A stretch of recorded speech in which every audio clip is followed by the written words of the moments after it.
तो प्रश्न है, गोस्वामी तुलसीदास जी को वाल्मीकि जी का अवतार कहते हैं, तो क्या वाल्मीकि जी को श्रापवश अवतार लेना पड़ा? तो सब कुछ आपने बता दिया। इसका मतलब आप जानते हैं, तो पूछ क्यों रहे? और अब आगे की बात सुनो। आपने भक्तमाल की टीका में अवश्य पढ़ा होगा कि हनुमान जी के श्राप से, इसमें तो नहीं लिखा हनुमान जी के श्राप, बस ये कहा कि श्राप बस अवतार लेना पड़ा वाल्मीकि जी को तुलसीदास जी के रूप में।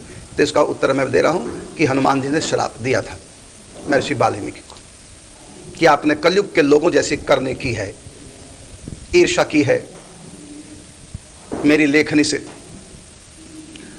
मेरे कवित्व से, और आपको लगा कि मुझसे अच्छा कवित्व हनुमान जी ने लिख दिया तो मेरी रामायण को पढ़ेगा कौन, इससे भी बढ़िया रामायण हनुमान जी ने लिख दी। तो कहा कि आप इस रामायण को समाप्त कीजिए जो आपने लिखी है। वचन दिया था हनुमान जी को, तो अपनी हनुमान जी ने अपनी पूरा लिखा हुआ ग्रंथ समाप्त कर दिया, लेकिन साथ में क्रोध किया वाल्मीकि जी के ऊपर कि आपने कलयुग के लोगों जैसी करनी कर, अपने से ऊंचे उठे लोगों का पांव पकड़कर खींचना, उनसे ईर्ष्या करनी, उनकी तरक्की को सहन न करना, ये कलयुग के लोगों की पहचान है। और आपने वैसे किया, इसलिए मैं आपको श्राप देता हूं, जाओ आप कलयुग में जन्म लेंगे। वही वाल्मीकि जी तुलसीदास जी के रूप में आए। फिर जो उन्होंने पढ़ा हनुमान जी का वो चरित्र, वो उनके दिमाग में रहा, तो वही फिर रामचरितमानस में लिख डाला। लेकिन स्मरण किसने कराया? तो गुरु कृपा जी, नरहरिदास जी महाराज। अब ये तो है ऐतिहासिक घटना चरित्र जो आपको बताया, लेकिन ये पर्दे के बाहर का चित्र है। पर्दे के भीतर हम झांकेंगे तो महर्षि वाल्मीकि ऐसे है ही नहीं कि जो वो भगवान राम के चरित्र जो हनुमान जी ने लिखा उसे ईर्ष्या करेंगे चरित्र से, इसे मेरी तरक्की, मेरी रामायण को कौन पढ़ेगा? यदि वो, अरे रामायण गोस्वामी वाल्मीकि जी ने लिखी वो भी भगवत कृपा से, और हनुमान जी ने लिखी वो भी भगवत कृपा से लिखी। तो वाल्मीकि जी ऐसे साधारण नहीं है जो ईर्ष्या करेंगे, जो द्वेष करेंगे, कलयुग के लोगों जैसी करनी करेंगे, ऐसे वाल्मीकि जी नहीं है। उनमें तो कोई अवगुण का लेश भी नहीं हो सकता। फिर कहा जब ऐसी बात है तो फिर जो लिखा हुआ है भक्तमाल की टीका में, और हनुमान जी ने श्राप दिया, तो उसका वो क्या झूठ है? तो उसका उत्तर वो भी झूठ नहीं है, वो भी सत्य है। फिर ये क्या खेल है? ये खेल है, देखो नारद जी से स्वयं भगवान कहते हैं कि तुम्हारे भीतर काम वासना हो ही नहीं सकती, जो तुम्हारा स्मरण करेंगे उनके भीतर वो काम को विजय कर लेंगे, आपके भीतर काम कहां से आएगा? ये बात सच है। राम जी हाँ बोले, ठाकुर जी बोले ना, तो भगवान ने प्रमाण दे दिया कि तुमको कभी काम वासना हो ही नहीं सकती। और उसके बाद फिर वो इतने कामी बने, विश्व मोहिनी के साथ विवाह करने जा रहे हैं। तो क्या भगवान का वाक्य झूठा निकला? इसका मतलब भगवान का वाक्य झूठा नहीं है। तो झूठा नहीं है तो फिर देवऋषि नारद कामी कैसे बन गए? क्या वो कामना नहीं थी? क्या वो नाटक था? नहीं, कामी भी बने, विवाह करना चाहते थे। फिर ये दोनों बातें उल्टी क्यों दिखाई दे रही? वो इसलिए क्योंकि बाद में रहस्य एक शब्द में भगवान ने खोल दिया। जब कहा कि प्रभु मैं इतना बड़ा कामी बन गया, क्रोधी बन गया, आपको श्राप तक दे डाला, बाद की कथा। तो राम जी ने क्या कहा? मम इच्छा कह दीन दयाला, ये सब मेरी इच्छा सेवा। क्यों? मैं खेद करना चाहता था दुनिया को शिक्षा देने के लिए। एक मैंने रचना रची, एक चरित्र रचा, एक उपन्यास लिखा, और उस उपन्यास का आपको एक पात्र बना दिया। तो मम इच्छा कह दीन दयाला, अर्थात आपके भीतर काम वासना थी नहीं। ये जो आपको कामी बनाया ये तो मैंने बनाया है, ये तुम नहीं बने। ये तुम्हारे भीतर काम वासना नहीं, ये तो मैंने थोड़े समय के लिए दे दिया, एक नाटक करने के लिए। इसी प्रकार वाल्मीकि जी भी ऐसे ईर्ष्या करने वाले महापुरुष नहीं है, तो साक्षात भगवत स्वरूप हैं। ये तो बाहर से संत दिखते हैं, अंदर से तो भगवान है। हर संत, इसे संतों को भगवान कहते हैं। इनमें ऐसी ईर्ष्या नहीं हो सकती कि जो अपने से ऊपर निकले व्यक्ति को नीचे गिराए या उनका तिरस्कार करे, ऐसा नहीं। ये तो स्वयं भगवान राम जी की इच्छा थी कि वाल्मीकि जी को जो ईर्ष्या जगी है वो तो राम जी ने जगाई है। वाल्मीकि जी की अपनी ईर्ष्या नहीं थी, तो राम जी ने क्यों जगाई? क्योंकि उनको दुनिया में अवतार लेकर के, क्योंकि उनके मन में लालच जगा कि ये जो हनुमान जी ने लिखा है, काश मैं लिखता इसको, ऐसा तो मुझको लिखना चाहिए। भगवान ने कहा ठीक है, तुम्हारी इच्छा पूरी होगी, अब तुम जाओ। और फिर यही आवश्यकता पड़ेगी, क्योंकि कलयुग के लोग आने वाले समय में संस्कृत का ज्ञान नहीं रखेंगे, इसलिए भाषा में ये ग्रंथ लिखना है।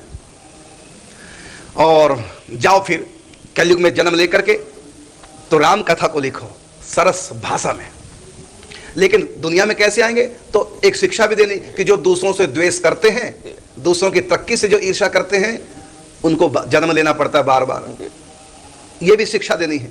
तो इतने बड़े महापुरुष भी यदि ईर्ष्या करेंगे उनका भी जन्म मरण हो जाएगा। तो ये शिक्षा भी देनी होती है, क्योंकि जन्म मरण तो सारी दुनिया को हो रहा है, लेकिन शिक्षा मिलती है उन लोगों से जो नायक होते हैं, जो बड़े होते हैं। तो एक शिक्षा दी भगवान ने। जैसे नारद जी में काम वासना जगा करके भगवान ने शिक्षा दी कि देखो, नारद जी ने थोड़ा अहम कर लिया कि मैंने कामदेव को जीत लिया। वो तो जीता था मेरी कृपा से, लेकिन नारद जी ने मान लिया कि मैंने अपनी हिम्मत से कामदेव को जीत लिया। कामदेव को कोई जीत नहीं सकता, ये तो सहज जीव का धर्म है। काम से तो जीव की उत्पत्ति होती है, इसको कोई जीत ही नहीं सकता। हाँ, मेरी कृपा हो तो कोई जीत सकता है। एक गुण साधन ते नहीं हुई, तुम्हारी कृपा पाओ कोई कोई। तो काम वासना कोई भी अपने साधन से नहीं जीत सकता जब तक भगवत कृपा का संपुट न लगे। तो ये तो भगवान की कृपा से कामदेव को जीता और नारद जी ने मान लिया कि मैंने जीता। तो उसकी गलतफहमी दूर करने के लिए भगवान ने कहा ठीक है, भगवान ने उनको काम ही नहीं बनाया, बल्कि जिस कृपा से कामदेव को जीता सिर्फ उस कृपा को हटाया। कृपा को हटाते जी फिर वही बन गया संसारी। तो इस प्रकार से नारद जी के माध्यम से भगवान ने शिक्षा दी है कि कभी अपने सद्गुण का अहंकार नहीं करना, बल्कि सद्गुण आते ही हमको अहंकारी ना बन के दीन बन जाना है कि ये तो मेरे ऊपर कृपा होगी प्रभु की, जो मेरे भीतर ये सद्गुण आ गया और ये अवगुण चला गया। लेकिन नारद जी ने ऐसा नहीं किया, इसलिए भगवान की माया फिर हावी होगी तो शिक्षा देने के लिए। इसी प्रकार जो भगवान के निज पात्र हैं, एक बार जिनको भगवत दर्शन हो चुका है, भगवत प्राप्ति हो चुकी है, यदि वो गलत कर्म करते देखे जाते हैं, वो गलत नहीं करते, वो भगवान करा करके दुनिया को एक शिक्षा देना चाहते हैं कि कितनी भी ऊंची स्थिति में पहुंच जाओ, गलती करोगे तो दंड पाओगे। जय विजय रोक दिया, संकादिक ऋषियों को श्राप दिया, तो इसके पीछे भी भगवान का हाथ था। तो इस प्रकार की बहुत ऐसी घटना हमारे शास्त्रों में आती है। राधा रानी को श्राप मिल गया श्री दामा का, जाओ तुम 100 साल के लिए कृष्ण से विरह पाओगे, जाओ मृत्यु लोक में। मैं कहता हूं श्राप ना भी देते श्री दामा तब भी श्री जी आती और तब भी 100 साल का विरह होता। एक रूल, एक माने स्क्रिप्ट पहले से तैयार की हुई थी, लेकिन फिर बहाना तो होना चाहिए ना जिससे शिक्षा मिले। तो राधा ने क्यों आई? तो गोलोक में क्रोध किया था, जाओ मृत्यु लोक, है ना। तो श्रीदामा को भी श्राप दिया, जाओ तू भी राक्षस बन जा, क्योंकि वहां राक्षस की भी जरूरत है। क्योंकि जब भगवान दुनिया में आएंगे नायक बनकर, तो उनको कोई ना कोई खलनायक भी चाहिए। तो भगवान के अवतार काल में खलनायक कोई अल्लू खल्लू तो बन नहीं सकता, तो खलनायक भी भगवान के धाम से ही अवतार लेके आते हैं। जैसे हिरण्याकश्यप, हिरण्याक्ष, रावण, कुंभकर्ण, ये सब भगवान के नहीं। कंस ये भगवत प्राप्ति महापुरुष पूर्व जन्म में। तो भगवान के जो अपने निज पात्र हैं, श्राप देकर के उनको खलनायक बना देते हैं। अधिकतर भगवान संतों से श्राप दिलवा देते हैं। तो ये भगवान की लीला है। ये तो सिर्फ कथा में रोचकता बढ़े और हम कुछ शिक्षा ग्रहण करें, इसलिए ये सब काम होते हैं। तो भगवान के धाम में कोई अवगुण नहीं है, कोई वहां गलत काम कर नहीं सकता। फिर भगवान के धाम में यहाँ क्या अंतर? गलत काम तो हम माया की प्रेरणा से करते हैं, भगवान के धाम में तो माया नहीं, वहां क्रोध कैसे जा सकता है? वहां संतों का निरादर कोई कर ही नहीं सकता। संतों को तो भगवान से बढ़कर मानते हैं, भगवान के निज परिकर पार्षद। तो उन्होंने संतों को रोक दिया जय विजय ने। क्यों? भगवान की इच्छा थी, क्योंकि इनसे गलती कराऊंगा मैं, जिससे कि इनको खलनायक बनाना। क्योंकि जब मैं नायक बन के जाऊंगा और उसमें अनेक प्रकार की शिक्षा, 9 रसों का उद्दीपन करना है, तो उसमें एक वीर रस भी होता है। तो वीर रस कब होगा? जब मेरी बराबरी का टक्कर वाला कोई खलनायक होगा ना, तभी तो मैं अपनी शक्ति दिखाऊंगा भक्तों को। देखो मैं इतना शक्ति संपन्न हूं, देखो एक ही मुक्के में कंस का काम तमाम कर दिया। और कंस कितना बलशाली है तो देखो, फिर पूरा चित्र कंस का दिखाया गया, फिर बताया काल ने भी था। ऐसी भगवान इंद्र की बुद्धि को भ्रष्ट कर देते हैं। अब सोचिए, इंद्र को पता नहीं कि श्री कृष्ण भगवान है, जो पूरे ब्रज को बहाना चाहता है कृष्ण सहित। वज्रघात किया, वज्रपात किया, ऊपर से पूरी मूसलाधार बरसात। क्या इंद्र को पता नहीं श्री कृष्ण भगवान है? क्या इंद्र, जब भगवान ने प्रार्थना की, भगवान से प्रार्थना की गई थी आप अवतार लीजिए, कंस के अत्याचारों से हमको मुक्त कीजिए, तो भगवान ने कहा था ब्रह्मा जी को, ब्रह्मा ने सब देवताओं को कहा था कि भगवान यदुवंश में अवतार ले रहे हैं और सब अपने अपने अंशों से जाकर के तत्प्रियार्थम, उनकी प्रिया के लिए देव कन्या वधु के उनका अवतार ले। तो सारी सूचना ब्रह्मा जी ने दी, तो इंद्र वहां सोया हुआ था, इंद्र ने सुन रहा था। और स्वयं इंद्र ने अपने अंश से अर्जुन को नहीं क्या प्रकट किया था, तो उनको नहीं पता, कृष्ण को न सब पता है। तो फिर ये ब्रज को क्यों बहाना चाहते हैं? कृष्ण से टक्कर ले रहे हैं। भगवान श्री कृष्ण ने गोवर्धन पर्वत उठा लिया, अब भी ऊपर से वज्र का प्रहार कर रहे हैं गिरिराज जी के ऊपर। क्या जानता नहीं था? सब जानता था। फिर ये क्या हुआ? तो भगवान अपनी योग माया के प्रभाव से उनकी बुद्धि को थोड़े समय के लिए भ्रष्ट कर देते हैं। इसलिए भगवान के लीला पात्रों में चाहे वो खलनायक भी क्यों ना हो, वो भी भगवान की लीला का एक पात्र है और वो भी भगवत इच्छा से सब कार्य करता है। तो उनकी बुद्धि को ऐसा विकृत भगवान ने कर दिया और ये सिद्ध किया कि देखो मैं कितना शक्तिशाली, जिस वज्र से कोई बच नहीं सकता। वो वज्र गिरिराज जी के ऊपर जब पड़ता है तो गिरिराज जी की शिला की कोन का एक कण भी उड़ता नहीं। और इतनी मूसलाधार बरसात हुई तब भी गिरिराज जी के नीचे एक बूंद तक नहीं। तो भगवान अपनी समर्थ को प्रकट करते हुए बहुत बड़े किसी को खलनायक बना देते। तो वहां इंद्र को भी खलनायक बना दिया, एक बार तो ब्रह्मा जी को खलनायक बना दिया। बछड़े चुराए, ग्वाल बाल चुराए, तो ब्रह्मा जी को नहीं पता कृष्ण कौन है। ब्रह्मा जी की प्रार्थना पे तो ठाकुर जी अवतार लेते हैं, ब्रह्मा जी को नहीं पता, सब पता है। लेकिन भगवान भी ब्रह्मा जी के ऊपर भी अपनी माया करके भुला देते हैं। तो जितने भी विकारी जन खलनायक के रूप में श्री कृष्ण के सन्मुख आते हैं, ये सब भगवत प्राप्ति महापुरुष हैं। हाँ, कई ऐसे भी होते हैं जो संतों के द्वारा श्रापित हैं। तो इस कारण से, लेकिन हुआ सबका उद्धार। कारण क्या? क्योंकि सब इनका पूर्व जन्म देखो, सब अच्छे थे। और जितने भी राक्षस थे ना, इनका पूर्व जन्म देखो, पूर्व जन्म में कोई भी राक्षस नहीं था, पूर्व जन्म में कोई भी पापी था ही नहीं। किसी भी राक्षस का चरित्र पूर्व जन्म का, गर्ग संगीता में जितने भी भगवान के हाथों मरे, सबका पूर्व जन्म का चरित्र है। पूर्व जन्म का चित्र उठा के देखिए, सब देवता थे, सब अच्छे थे। बस संतों की अवज्ञा होगी, संत ने श्राप दिया, थोड़ी सी गलती करा के श्राप दिलवा के राक्षस। क्योंकि यहां भगवान को राक्षस भी चाहिए, जिनको भगवान मारे और एक चरित्र तैयार हो, और जिसको सुन सुन के पढ़ पढ़ के लोगों को शिक्षा भी मिले और प्रभु की समर्थ का भी ज्ञान हो। प्रभु का स्वभाव कैसा है और प्रभु का प्रभाव कैसा है, उनका ऐश्वर्य कैसा है, उनका माधुर्य कैसा है, इन दोनों को दिखाने के लिए तो भगवान को अपने अनुकूल सहयोगी जन भी चाहिए और अपने प्रतिकूल खलनायक भी चाहिए। तो भगवान की लीला में सहयोगी जो होंगे या खलनायक होंगे, सब इनके अपने ही होते हैं। कोई श्रापवश, श्राप का बहाना दे करके कोई डायरेक्ट गोलोक धाम से अवतार लेके आते हैं और फिर एक यहाँ चरित्र तैयार होता है। दरअसल होता क्या है, स्क्रिप्ट पहले तैयार होती है और उसके बाद फिर लीला परिकर किस किस को बनाना, तो अपने लोगों को बनाएंगे। हम जब भी रामलीला खेलते हैं मंच पर नवरात्रों में, तो उसमें जितने भी लोग नायक खलनायक बनते हैं, कोई राम कोई रावण, तो ये सब दुश्मनी में एक भी नहीं होता, सब मित्र मंडली होती है, अपने लोग होता है, जिनसे हमारी बनती है। जो अपने लोग हैं वो फिर रामलीला खेलते हैं। इसी प्रकार से भगवान रामकृष्ण आदि जब भी अवतार लेते हैं, उस अवतार काल में जो नायक खलनायक कुछ भी है, अनुकूल प्रतिकूल भगवान के, ये सब भगवान के अपने निज परिकर होते हैं। और फिर कैसे लाते हैं, खलनायकों को श्राप देकर लाते हैं और राक्षस बना देते हैं संतों, और संतों से बनवा कराएंगे। संतों से क्यों श्राप दिलवाते हैं उन अच्छे देवताओं को, अच्छे लोगों को? इसलिए शिक्षा देते हैं कि संतों को कोई सताए मत, संतों की सेवा करो, और संतों से थोड़ा भी कहीं उल्टा चलोगे तो राक्षस बन जाओगे। मैं संतों के अपराधी को क्षमा नहीं करता।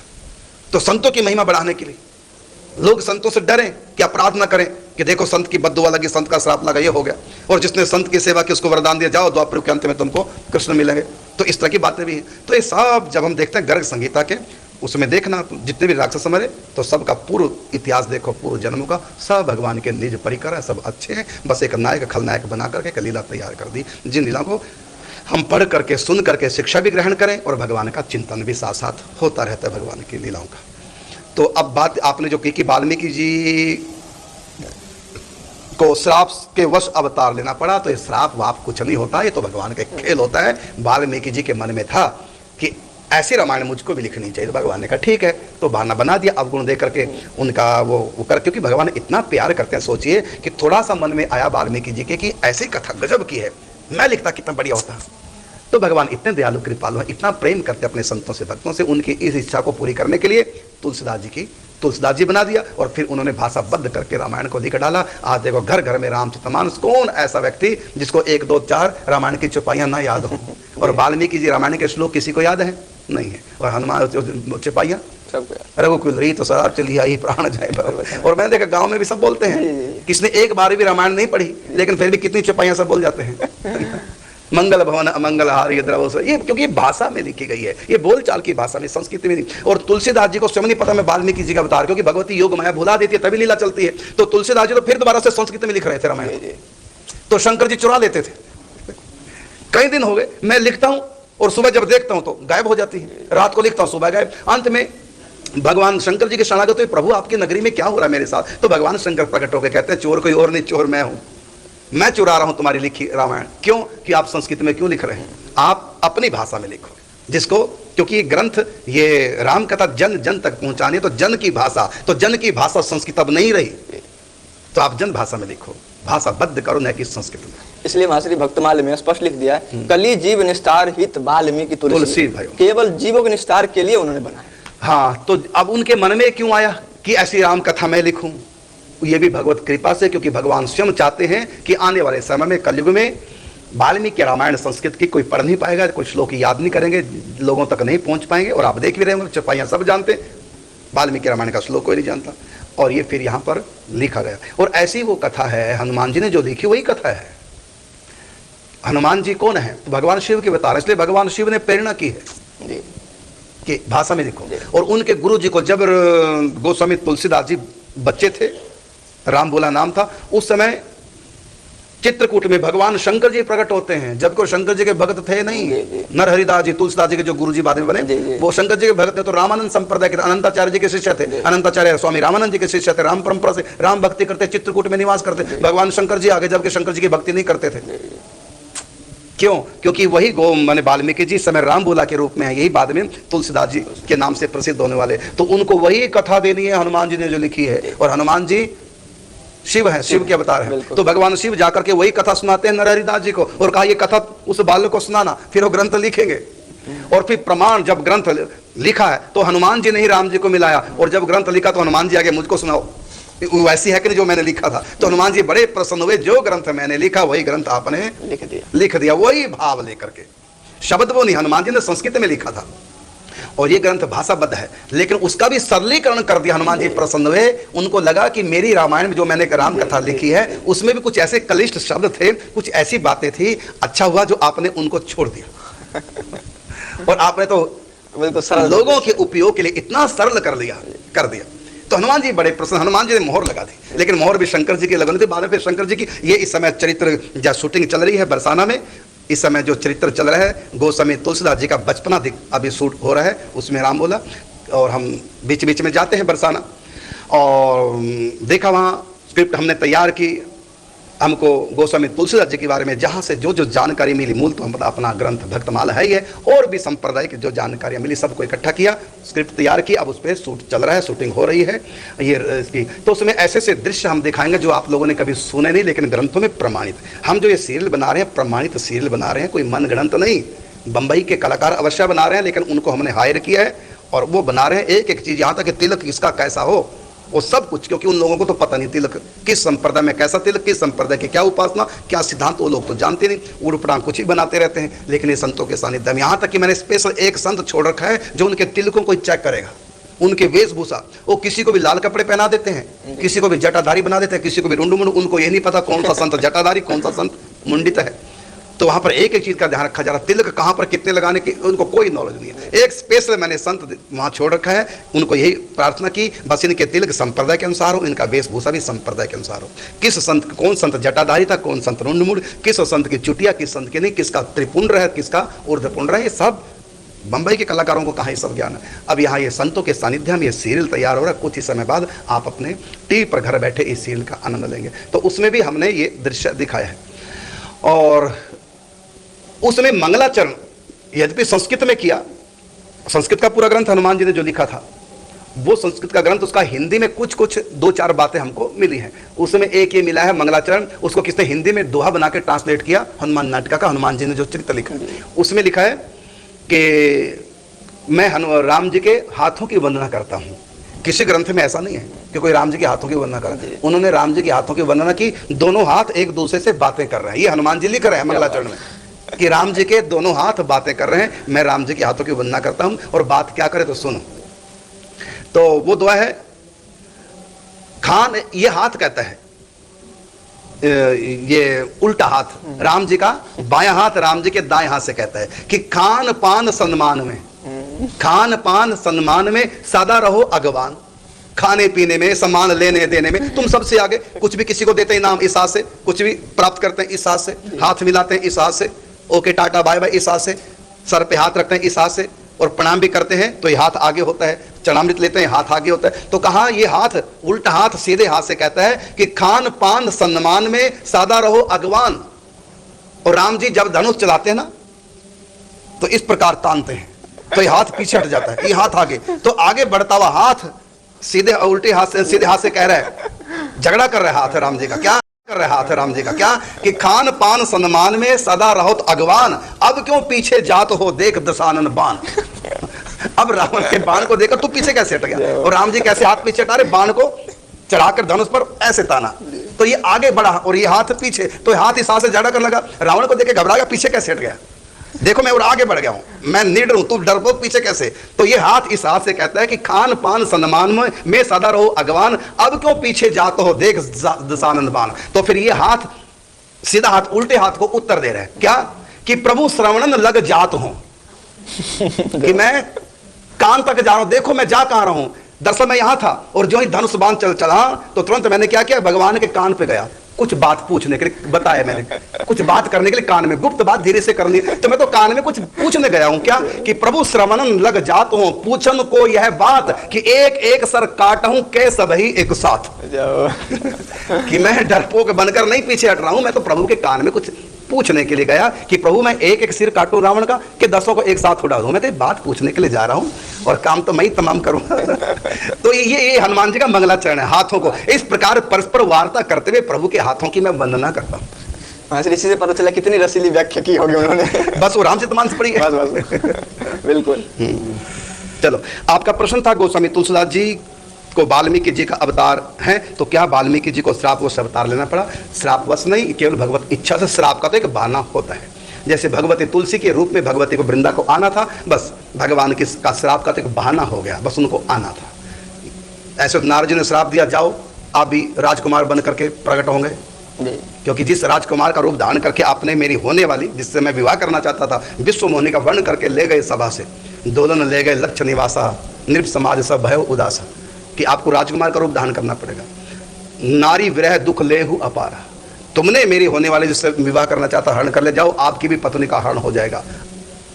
अब ये तो लगता है कि राम जी को भी श्राप लगा है, ये तो श्राप कुछ नहीं, एक स्क्रिप्ट तैयार की जाती है लीला के लिए। ये सब भगवान की इच्छा से संभव। सीता हरण भी राम जी की इच्छा से। सीता हरण से पहले स्वयं भगवती सीता से कहते राम जी कि जो नो करो निशाचर नाशा, तो नो करो अनल महावासा, जब तक मैं निशाचरों का नाश करूं तुम अग्नि में निवास करो। और इसके पीछे भी और कई कारण, यह चरित्र लक्ष्मण नहीं जाना, जो कुछ चरित्र रचा भगवान।